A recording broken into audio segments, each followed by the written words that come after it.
Hello, everybody, and happy Monday. Welcome to your now live lighting critique. So I've got a couple of in my high class notes here. I have a couple questions that have been coming up that I kind of wanted to go through. And the first one is a statement. It's an announcement of that we're going to be pushing the deadline for the for this lighting challenge it was going to be a month after it got started on February 4th to March 4th. We're pushing the deadline back to the 31st of March. We want to give everyone an opportunity to learn katana if they want to choose to use katana. We're just finding that the character is there's a lot of possibilities for her, and we want to give you all the chance and the opportunity to light her the way that you want. So we're just going to push it back until March 31st, and then April 1st we'll start our next lighting challenge after that. So the two questions that have come up, that I've gotten this a lot is people will like show me an image and they'll say like, is this good enough for my reel? And the one thing I want to say is that, we push images, or I push your guys' images to be as good as they can be. And usually, 99 times out of 100, when we call it done, it'll be ready for your demo reel, essentially. But the thing is about the demo reel is it's not like a total binary thing where something is either good enough for your demo reel or not. Your demo reel is kind of like a body of work that embodies what you can do as an artist. So lots of times it's about creating projects that are complementary to each other, showing your different skill sets. So just because something is very good doesn't mean it will go on your reel. Additionally, like if something is totally photo real, and you're applying to like some company that makes a TV show that's super cartoony, it may not be appropriate for that demo reel. So your demo reel it's a little bit more fluid than that. So if I'm ever loosey-goosey about answering that question, that's kind of why. Because it's more about like what else is on your demo reel and what job you're applying for. The other question that's come up a few times is about computers. And like what computers some people were asking about like, oh, can I use my Macintosh? I've worked on Mac for years. Can I use that for the program or for these courses? And it's like, absolutely. Like I switched over to PC in the last few months just because I wanted to take advantage of GPU renderers and I wanted to learn katana. And that's pretty much it. And just basically like the graphics cards that you can get for your PC and for the cost you get it for cheaper, and software companies don't like their primary. I don't think any of them their primary idea is that it's going to be done on Mac, but pretty much everything but katana can be done on Mac, I think, at this point. So it's really just personal preference. I certainly don't want people rushing out and having to drop thousands of dollars on a computer for our classes. So I would say that you can pretty much use whatever you feel comfortable with. So okay. Let's get into images. We've got a handful of people on our live channel here. Oh, we've got more than before. Jordan's here, Michael's here. Hey guys, how you doing? So we will start with you can kind of see my screen. We'll start with Diana, then we'll go to Shibli, Tristan, and Andre. So Diana, you had a video which we're going to pull up here. All right. Make sure this is muted so I don't scare myself. So yeah, this is really looking great.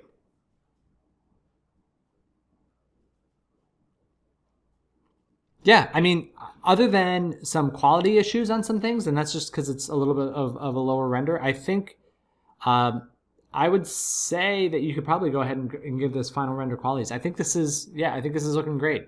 Again, the only thing I would do is if you could get some just variation in the light and shadow in through here, like a little bit of like like the way that's a little bit more shadowed. I like the overall tone, and it's definitely disappearing. It's just that it's a little bit consistent, and it's only because you've done a really great job everywhere else in the image. Like everywhere else is looking really, really good. Like I feel like there's that there's a forest and there's like reflection in this window. I feel like there's such a nice bigger world around it. The only thing, and then after that, we might just want to make some tweaks in the comp. One of them, and this could be personal preference on you, like I'm looking at the different leaves here and here, and these have a little bit more yellow, especially in the key light. And I'm wondering if we can't roll off a little bit of that yellow in the brightness, because I do kind of like where these are coming down. Just because, and again, it's nothing wrong with it. It's just because the saturation is drawing the eye a little bit that way. And then the only other thing would be that his 5 o'clock shadow part of his face feels a little bit gray. But honestly, the lighting is looking really good. It's really, yeah, it's really, really positive. And then, when he wrinkles his brow here, there's just a little, like his forehead here just starts to feel a little bit plasticky. And that could be something, as long as you're rendering out AOVs, we can shuffle out the specular channel, tone that down a little bit. And like I said, same thing with the leaves over there. We can just crypto matte and just tone down, like pull back the yellow on those a little bit. So I don't think, other than some sampling issues, there's any issues with the with what you got going on in the 3D. I think you're ready to move on to final render stuff. Do you have any questions? Are you feeling good about it? Yeah. So you want to take out some of the yellow in the back? Yeah, just on those leaves on the screen, right side over here. Just these guys over here. Like it's. Do you see? Yeah, it's totally subtle. It's just that it's a little, because everything else is kind of red or desaturated around it. It really, or like kind of a purpley red. It really kind of is punchy, and it's just to get it to fall back into space a little bit more, to get us to read the characters, because there's nothing wrong with it. Like it's totally what it should look like. So it's just that artistic push and pull a little bit.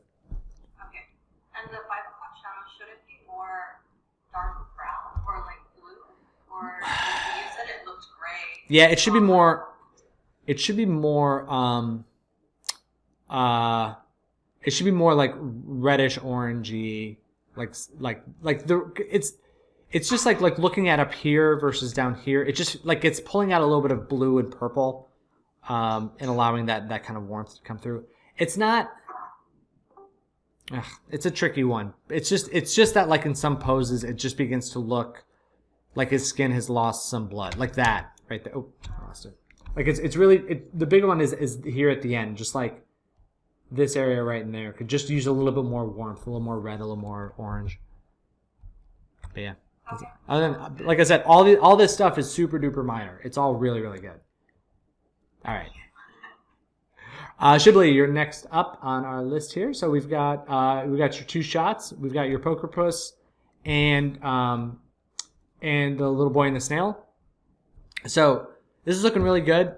Similar to what we just saw with Diana's and those leaves. I think now that we're getting his saturation in a really good place, I'm wondering if we can't just desaturate the background just a little bit more, just to make sure that his reds are punchier than, like he kind of stands out from these poker chips because they're a little bit less saturated. I wonder if we can't pull a little bit of that saturation out of the background. But everything else is looking really good. The one thing that I would check is, one thing I would consider doing is there's a lot of light between these 2 cards.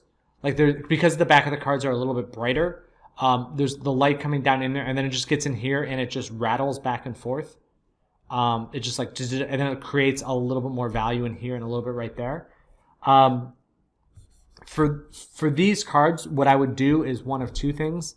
Either in the comp, if you can isolate out the indirect light in the AOV, I would pull that back a little bit just to allow this foreground to go a little bit darker. Or the other option would be for just these cards, to put a different color, like to put a darker backing on them, so we just don't get that light kind of rattling around in there. I'm totally fine with them being picked up on these edges. I think those look great. It's just what's kind of happening internally in here. The rest of it looks good. This highlight here on his hat feels a little bit like it could be a little brighter, but again, super minor. And then there may be an edging issue right in here. Like it looks like there's like a dark outline in there, but just double check that. But the depth of field and everything else feels pretty good. And then for your other shot, yeah, I think like the snail looks a lot better. Like I love that his bumps or his ridges or whatever these little things are getting more specular than the base. And that feels that I don't know if that's technically right, but it feels right, and that's good. And the specularity on the shell feels really good.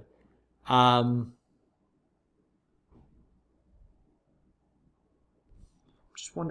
Now I'm kind of looking down here. Like there's it's kind of a hard edge on that mound there, but that's totally minor. The eye dings.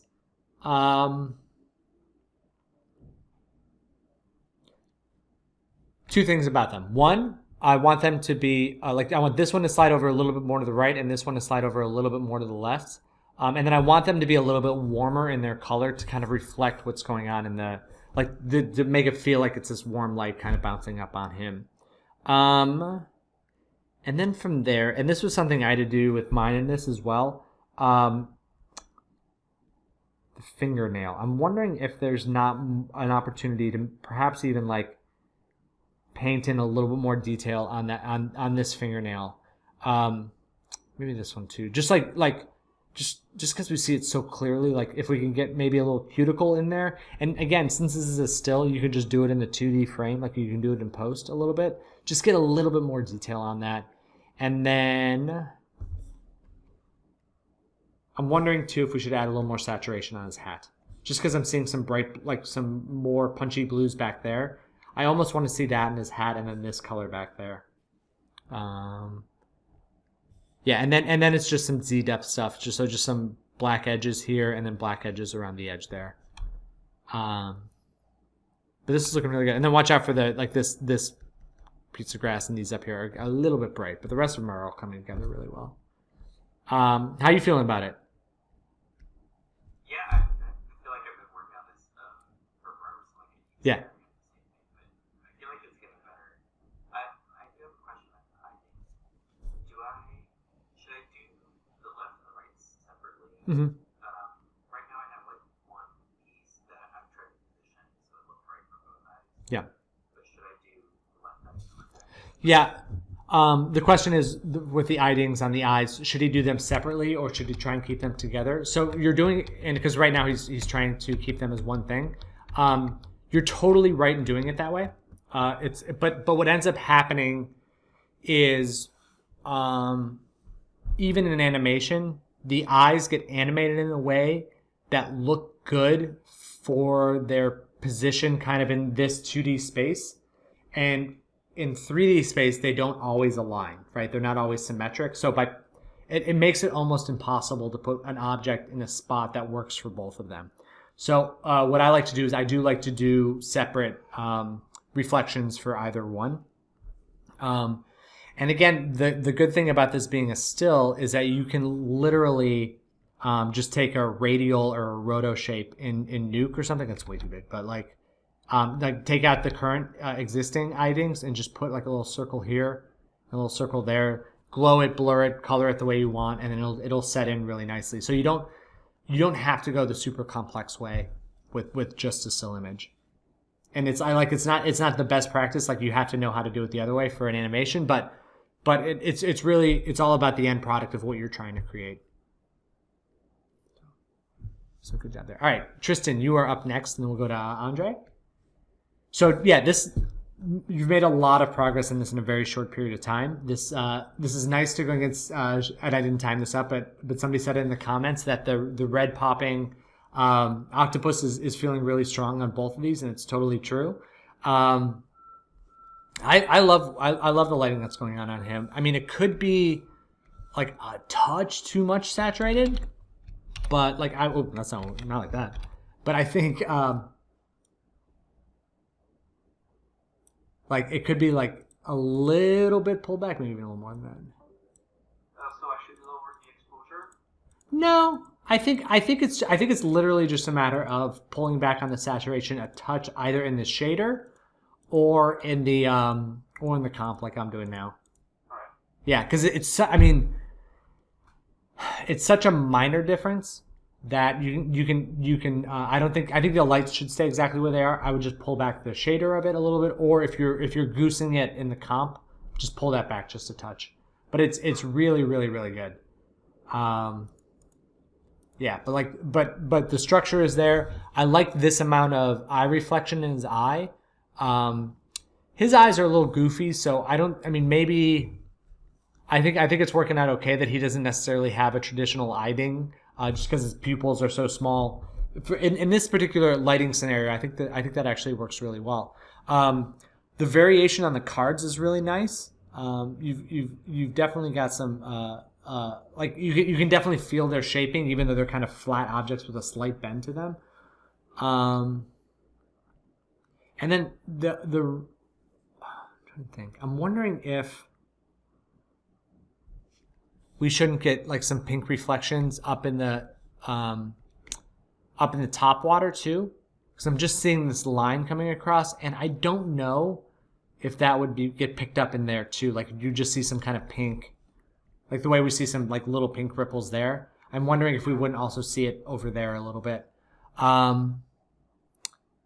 And then, yeah, and now that we're getting into some of the detail stuff, dig into this neon light just a little bit more. Look at some reference, because I do think that this inner tube would be a little bit brighter. I might be wrong, but I think the edge would be a little softer, and I think the inner tube would be a little brighter. But it's just like looking at it right now, it doesn't quite feel neon to me, and I'm not 100% sure why without checking it. So just check it against some reference, and then, yeah, but that's pretty much it. The bubbles look really good. Are they okay where they're at in the position, or? Yeah, I think so. I mean, Should I add more? I don't want them to be distracting, so yeah. that's some, but No, I don't think you necessarily need to add more bubbles. Maybe just a couple up here towards the top, like kind of loosely placed. It's just because it feels like they're. But is that how bubbles work? Are they just no? Because they float all the way up. Because it feels like they're here, and then they kind of like there aren't any above a certain point. So I would just kind of, but yeah, the only ones that I question are whether or not we want these over his face, but I think that's okay. Yeah, I think they look good. okay, cool. So good job there. And one last thing. Yeah. I was wondering, what do you think about the depth? Because I know last time you said I should try to have some more. Yeah. And I just wanted to know what you think. Yeah. I did some modifications, but No, I think so. The question is about having depth in this space back here, because we talked about darkening underneath this exit sign, and I think it's working out really well. The most successful area is that, but also just like this sounds a little strange, but like the fact that it kind of rolls into a darkness in here and then rolls back out of it makes it feel like there's falling back into that space there, right? It's really subtle, but it feels like there's depth back there, and that worked out really well. And then getting like these blues against his reds works really well. I think it's all looking good. Yeah. All right, let's see who else we have on today. Andre? Let's see. Yeah. Okay. So for this one, let's see. So this again. So the first thing that stands out to me is that the density on these shadows outside feels very, very strong. Like these, like they're nice and blue. I think the color is good, but shadows outside on a bright day like this would get more fill value in them, and they wouldn't quite be that dense. And then we've got light coming in here. Yeah, it's also. Also, like having, so it's like, you see the sidewalk, you see lots of plants, the street, lots of plants, and then back behind it is just kind of, it's just kind of like yellow in color, and I don't get a sense that it's like, because there's a little bit of darkness here, it feels like there's a gap. Like I don't get a sense of what that environment is, and it's kind of hard to place us then, because that is like more plants than I would expect to see like in an urban area. So I'm not, yeah. So that's one thing about the outside is that I'm a little confused about what that space is, and then the other thing about it too is I'm wondering if there's a way, just because it's also warm like the character's skin tone, and the interior space. I'm wondering if there's a way, that we can modify that to help our characters stand off a little bit from it. And what I'm thinking is something like, because if the shadow, because here's the thing, if the shadows are this long, in an urban space where there are buildings kind of face to face with each other, more often than not, ground level bars, coffee shops, restaurants don't get a lot of direct sunlight. Now, I can be convinced that there's like an opening in the buildings over here, and light is creeping through this way at that angle, and hitting us. But I think that the stuff on the other side of the street would be a little bit in shadow. So I'm wondering if there's an opportunity to put some of this outside stuff in shadow that would create more darkness behind the character. And we could push some of the light in this way, and then the characters would stand out a little bit. So I think that would be a good step for your next iteration, if that makes sense. Are you able to? Do you have your microphone hooked up? Are you able to? Let me know if that. Yeah. What I thought when I started with this image was to have kind of like as if the coffee shop faced a park or a square, something like that, where it would be an open space. Got it. Okay. Okay. So yeah, that was my idea. Okay. So just in case you couldn't hear, it was that his thought was that this would be like an open space, like a park or something. I'm just wondering then if maybe we could put like some trees or something there, just something to get, because what the downside of using these palm trees is that they don't really get a deep dark shadow on the opposite side, so there's not really a good opportunity to get darker values in there. So I'm wondering if there's a way to put in a different, like a pine tree or like a large, or just something, or like something to get light on the opposite side of it, and that would create some more dark values just behind them. Like it could even be like a cart, like a food truck or a fruit stand or something like that.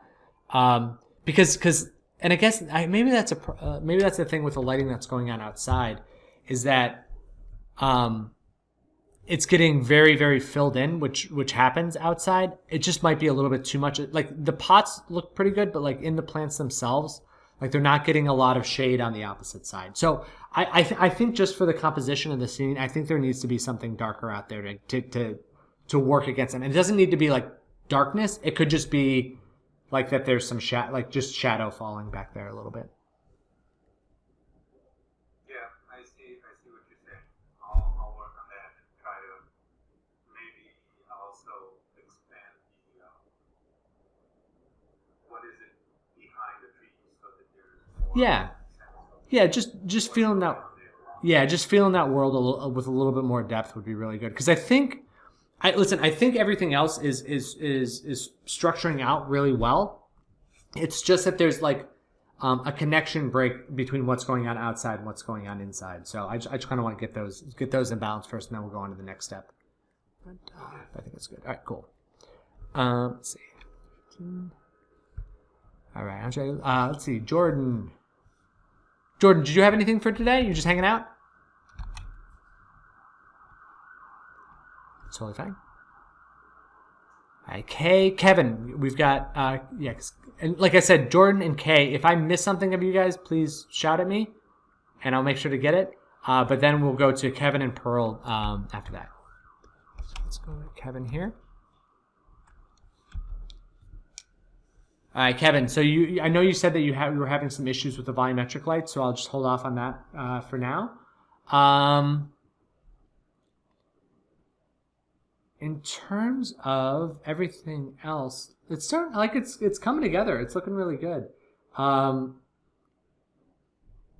one thing you want to watch out for is some of the edge softness on some of these background things is a little bit too strong. There's a little bit like it's just a lot of edge blur on some of these.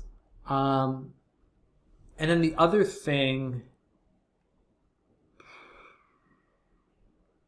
and I'm fluctuating on this before I say it. So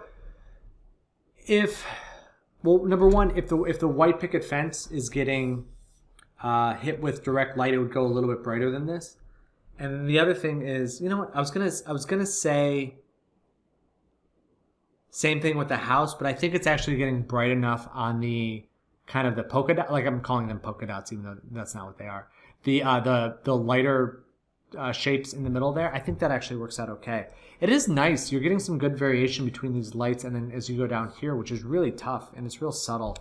But I think that looks great. But in terms of like the shaping, I think the shaping on the foreground trees looks pretty good. I'm wondering too, maybe if there's a way to get a little bit of sunshine on this tree and on this tree. These guys too. But just like a little bit of sun back there.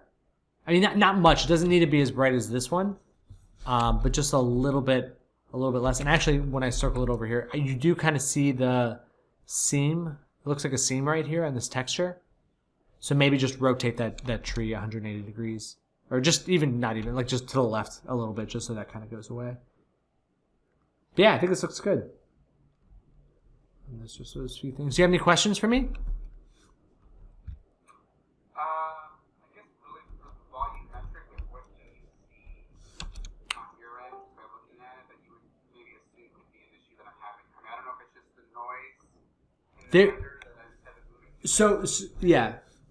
So the question was about the volumetric in the foreground. What's causing that? So is there? So you have a volumetric light. Is there a gobo on it? I don't think so. I think I just have noise going through it. Okay, so I think the noise may be animated. I would check that first, and then I would check. Yeah, that would probably the animated noise pattern would be the biggest one. What's that? Sorry, that wasn't me. That's someone else. Oh, okay, I thought somebody said something. Sorry. And then yeah, so I think it's an animated value. It could be the light moving, but I don't think so. It just because it kind of feels like it's 2D. Like it feels like it's happening like on top of the image. Okay. So I'll probably just do that one from scratch and see if I can. yeah, that would also be a good one. And then like render it out, like do a 10 frame test without any sort of noise or gobo of any kind on it, and then after that's it could also make sure you're doing it as like a 2D texture instead of a 3D texture, because sometimes those can get weird as you move through space, especially as the camera moves. Although it seems to keep doing it even though the camera stops moving. So just something to keep in mind there. Okay, cool. Yeah, no problem. Right, let's check the screen, see if we got anybody else. Oh, wow, we're getting lots of them. Okay, so we've got Aaron and Kat. Welcome, everybody. Let's go ahead and see. Yeah, okay, so it looks like we've got everybody covered who is online. So I'll go through a few other ones too. So Amy, this looks great.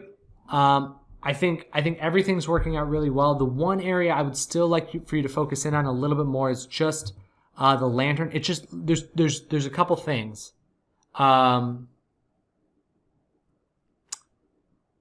Two things about the lantern, and one is like we've got these kind of like very round shapes around the outside, and I'm wondering if we can't. What's that? Oh, sorry. Oh no. There's just like very round shapes around the outside, and I'm wondering if it couldn't just be a little bit more of like a blurry kind of a thing. That might require a little bit of reference. We could even make it, if you wanted to go J.J. Abrams about it, it could even be kind of lens flary because we're seeing the direct light source. And the second one is I still think we're getting a little bit too much light on the hand up here, and these chains. But other than that, I like the shaping on the face. Oh, and then maybe this eye white down here, just tone that down just a touch. But I think everything else is looking really, really good. Let's see. Andre, we talked about. Ashley. So I like this is the COVID scene. Very, very different setup from what I've ever seen out of the attic. So that's pretty cool. In terms of like the structure of this shot and trying to mimic that in another shot, because it's kind of like a similar idea. So this one's all about structuring the dark character in the center of the frame over a light, hazier background and like this kind of color palette. This one's kind of flipping that a little bit by having this be a little bit lighter and then hazy off in the background. The the bigger problem is that like we're going into real darkness back here, which is like, it's kind of, and it's funny because my eye is more drawn to the darkness than it is to this bright spot. And I'm wondering if the better solution wouldn't be to allow this kind of haze to overtake all of, like the haze to kind of creep up over all of it. This light is,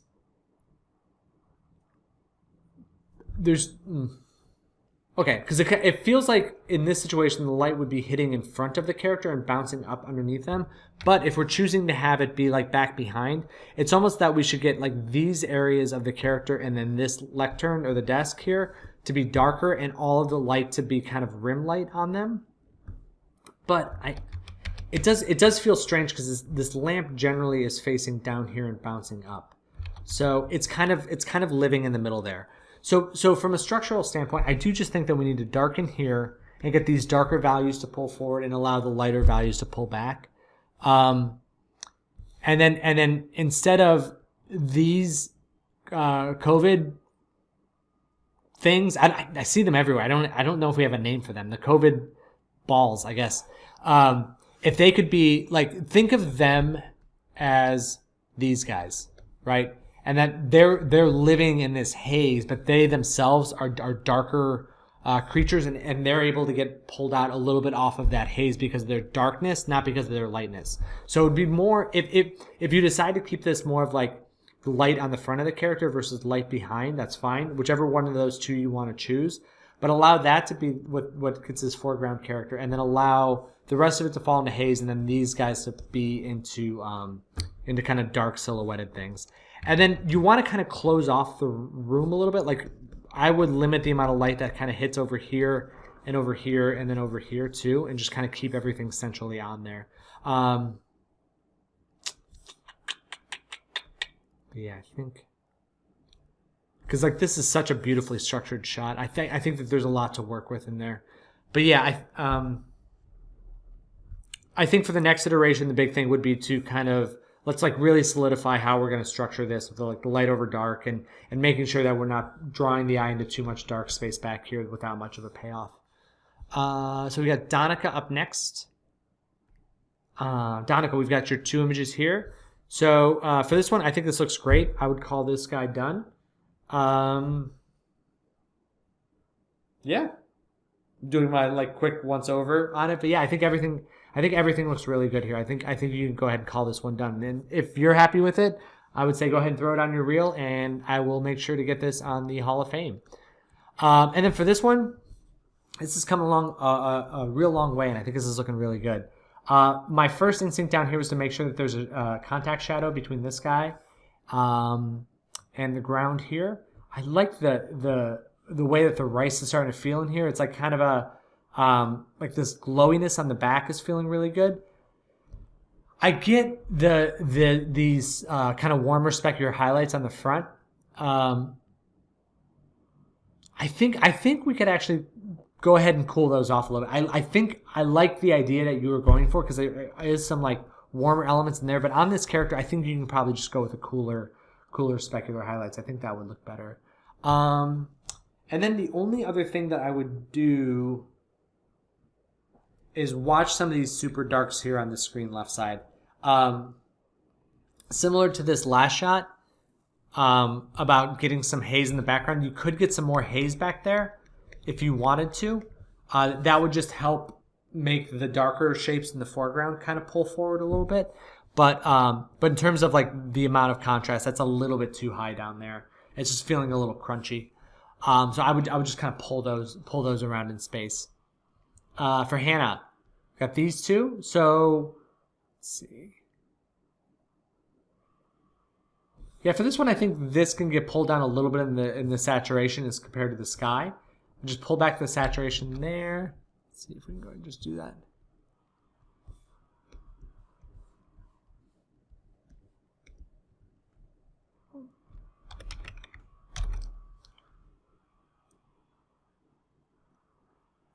And a little bit less in the brights too.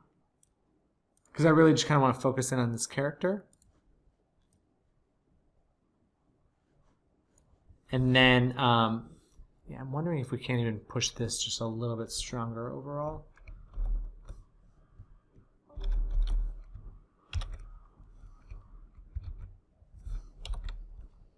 So we can just push that just a little bit more.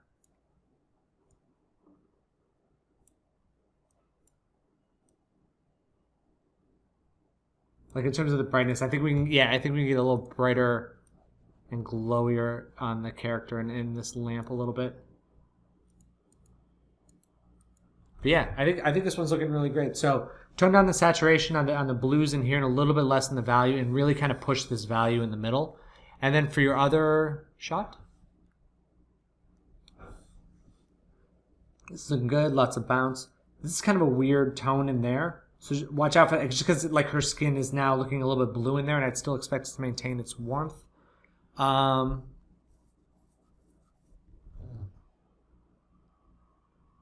Yeah, I would just take down the reflection on this guy a little bit more too. That feels a little bit, the contrast is kind of pulling the eye a little bit back there. But yeah, I'm just wondering if we can't get a little more value on her face. Just kind of get her face to kind of stand out and really make that connection between the face and this book. And then if you can get that shadow off it, because again, like I just want to read this action a little bit stronger. Yeah, it looks good. So I believe, oh yeah. So we've got Sixth Sense here. Very cool shot. I love this like edging, like the light kind of hitting and hitting the edge of this and just kind of scraping as we go down. This is a pretty good example of like, look how much brighter and more saturated the foreground is, and they've like over-amped the desaturation on the background to get that to kind of stand back. I'm wondering if, and you're getting this value in these brights, and I think that's working really well. I just wonder if there's an opportunity, maybe if, you could take this coil or maybe a tube more in the foreground and allow us to like look down the barrel of the tube and try and get some of this type of feeling as we're going back into space. If you want to give it a try, but overall, I think what you've got going on is working really well.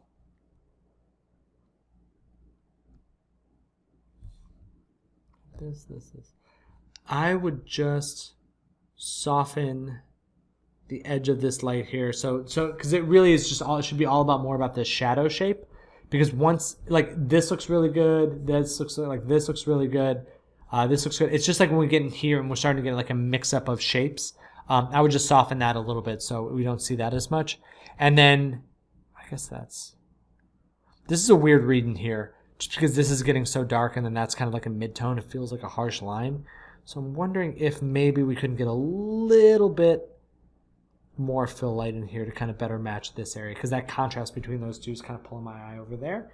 But overall, this is looking really good. I just want to, like, if you really want to take it another step, like really play up that looking down the tunnel thing.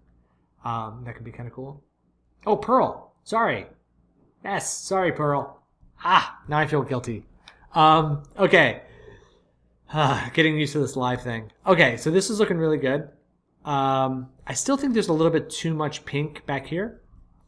I'm wondering if, like, just because like this shadow is feeling very, very pink, and I'm wondering if we can't like push that a little bit more towards the blues, just to so we don't lose the connection with her warm skin tone. So like her skin tone is still the warmest thing in the image.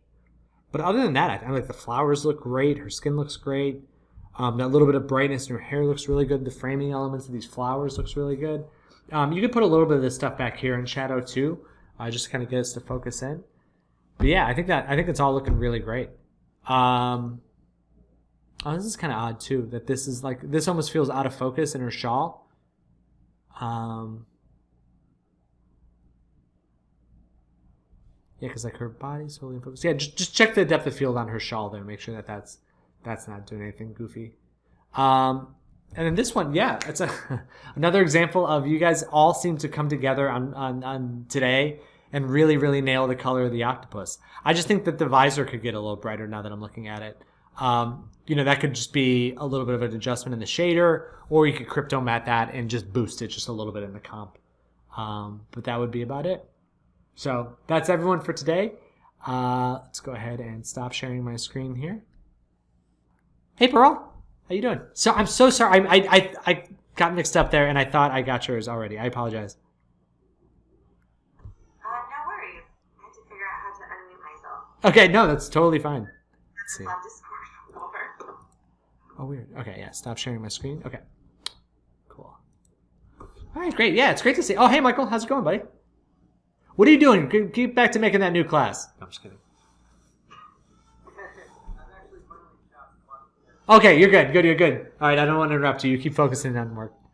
All right, cool. It's 3:30. I do have to hop to another meeting, but like I said, keep posting your guys' stuff. It's all great, and I'm looking forward to where we are tomorrow. But like I said, the other thing I was going to ask you guys before I go, because like we do these critiques and they're going really great. I do feel like it's a little bit too much of a one-way street of me just talking too much. I want to hear what you guys think too. So I've been listening to, and I'm wondering if you guys would be interested in something like this, like a roundtable discussion on something. So I've been listening to the Roger Deakins podcast. I don't know if anyone has listened to that. It's really great. And it made me think like, and I want to talk about it with people. I wonder if there's ever like, if I like found an article or like a podcast, if we like shared that and then like give everyone a couple days to listen to it. If you guys want to like have a conversation about it sometime. Is that something that you'd be interested in? Okay. Cool. All right, great. Because I just go on my runs in the morning, listening to this, and I'm like, oh, that's so cool, and nobody cares. I can tell my wife, but she doesn't care. She's like, Mike, I'm trying to be a doctor during COVID. I don't care about that. I'm like, okay, cool. You do your thing. So, all right. Yeah. All right, great. Let me set something like that up. We can maybe get that later this week, maybe next week. I am gonna probably take Friday and Monday off. I need a little bit of a break, so I'm just gonna chill out for a couple days. Mostly because the help that we have for our kids is not going to be available on Friday and Monday, so I'm just going to hang out with them. And I don't honestly, I don't know if I'll have time to be able to do a critique those days too. So, okay. Well, you guys enjoy the rest of your Monday, and I'll see you tomorrow. All right. Take care, everybody.